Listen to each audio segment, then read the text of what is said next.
اللہم صلی علی محمد و آل محمد۔ شروع کرتا ہوں اللہ کے ببرکت نام سے جو نہایت ہی مہربان اور رحم کرنے والا ہے۔ محترم ناظرین گرامی، السلام علیکم ورحمۃ اللہ وبرکاتہ۔ حضرت ادریس علیہ السلام کے حالات کا ذکر آج کا ہمارا مضمون ہے، جس کی ہیڈ لائن پیشی خدمت ہیں۔ حضرت ادریس علیہ السلام کے بارے میں علماء کرام اور مفسرین کا نظریہ خیال: حضرت ادریس علیہ السلام کا چوتھے آسماں پر جانا اور حضرت ادریس علیہ السلام کی ملک الموت سے ملاقات۔ اللہ تعالیٰ نے قرآن پاک میں ارشاد فرمایا ہے کہ کتاب میں ادریس کا بھی ذکر کرو، وہ بھی نہایت ہی سچے نبی تھے اور ہم نے ان کو بلند مقام پر اٹھا لیا۔ اللہ تعالیٰ نے ادریس علیہ السلام کی تعریف فرمائی اور نبوت اور صدیق ہونے کا بلند مرتبہ عنایت فرمایا، اور انہی کو خنوف کہا گیا ہے۔ ماہر انصاب نے نبی کریم صلی اللہ علیہ وآلہ وسلم کے سلسلہ نسب میں ان کا ذکر کیا ہے۔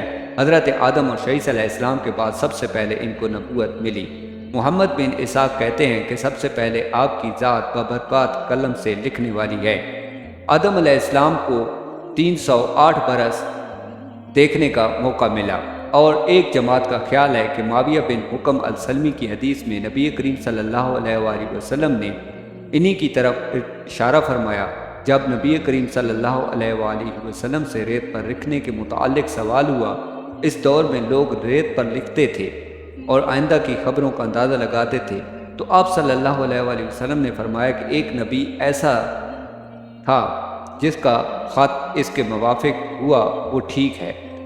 بہت سے علماء تفسیر کا خیال ہے کہ سب سے پہلے اس کے بارے میں کلام کرنے والے یہی ہیں، اور ان کا نام ہرمس الحرامسا رکھتے ہیں، اور ان کے ذمہ بہت سی جھوٹی باتیں لگاتے ہیں، جیسے یہ لوگ علماء صالحہ اور اولیاء پر جھوٹ کہتے ہیں، اور اللہ کا فرمان وَرَفَعْنَهُ مَكَانًا عَلِيًّا،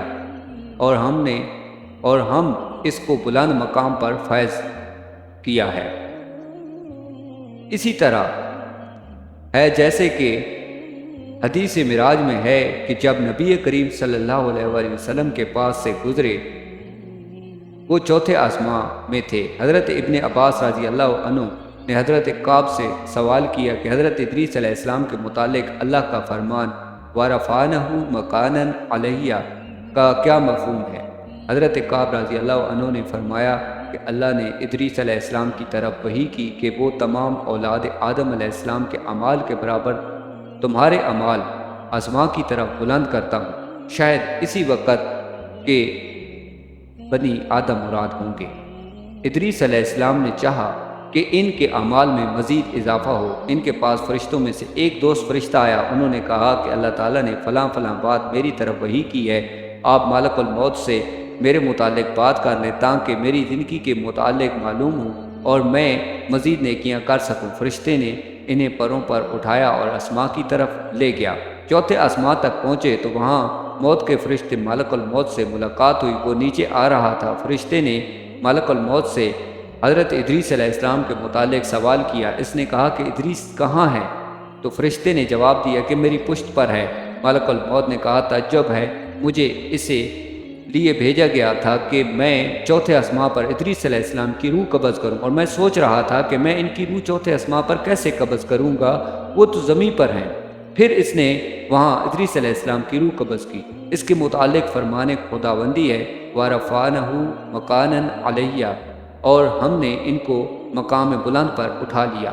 اس طرح ابن ابی حاتم نے اس آیت کی تفسیر میں مذکورہ حدیث بیان کی ہے، مگر اس میں یہ ہے کہ ادریس علیہ السلام نے فرشتے سے کہا کہ ملک الموت سے پوچھو کہ میری عمر کتنی ہے۔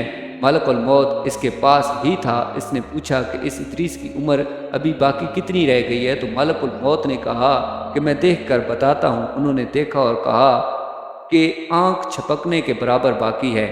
فرشتے نے اپنے پر کے نیچے دیکھا تو ادریس علیہ السلام کی روح قبض ہو چکی تھی۔ اس کو علم بھی نہ تھا۔ یہ روایت اسرائیلیات میں سے ہے۔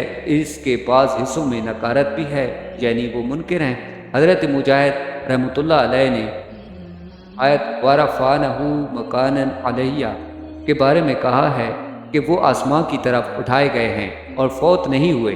اب اگر اس سے مراد مجاہد یہ لیتے ہیں کہ ابھی تک فوت نہیں ہوئے تو یہ صحیح نہیں ہے۔ اگر اس سے مراد یہ ہے کہ وہ زندہ اسما پر اٹھائے گئے اور وہ وہاں وفات پائی تو پھر یہ کعب احبار کی گزشتہ روایت کے منافی اور مخالف نہیں ہے، واللہ عالم۔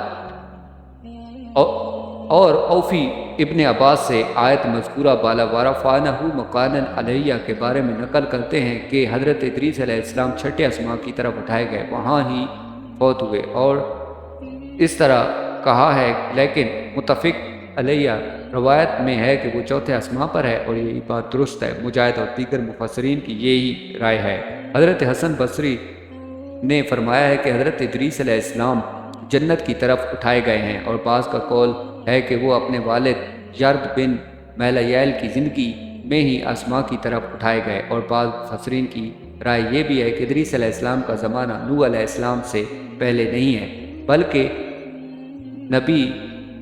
بلکہ بنی اسرائیل کے زمانہ میں گزرے ہیں، واللہ عالم۔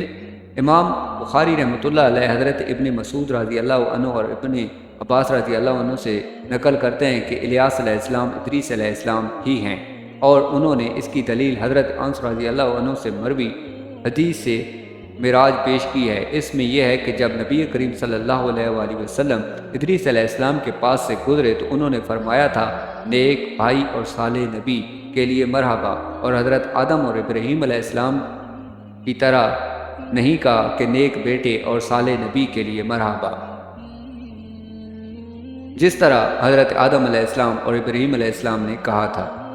مگر مذکورہ بالا حدیث ان کے قول کی تائید نہیں کرتی، کیونکہ بعض اوقات راوی کو ٹھیک طرح یاد نہیں رہتا، اور یہی ہو سکتا ہے کہ بھائی کا لفظ حضرت ادریس علیہ السلام نے تواضع اور انکساری کے طور پر کہا ہو اور اپنے آپ کو والد کے طور پر ظاہر نہ کیا ہو۔ آدم علیہ السلام تو ابو البشر تھے، اور ابراہیم علیہ السلام خلیل اللہ تھے، اور نبی کریم صلی اللہ علیہ وآلہ وسلم کے بعد اولو العزم رسولوں میں سے سب سے بڑے تھے، اس لیے ان کا والد کی حیثیت سے اپنے آپ کو ظاہر کرنا حضرت ادریس علیہ السلام سے مختلف ہے۔ جناب محترم سامعین، آج کا ہمارا قصہ اور حضرت ادریس علیہ السلام کے حالات کے بارے میں جو ہم نے ذکر کیا ہے یہاں پر ختم ہوتا ہے۔ جناب ناظرین گرامی، آنے والی نیکسٹ ویڈیو تک ہم آپ سے اجازت چاہتے ہیں، اور ہم آپ کے تعاون کے بیادی شکر گزار ہیں۔ اللہ حافظ۔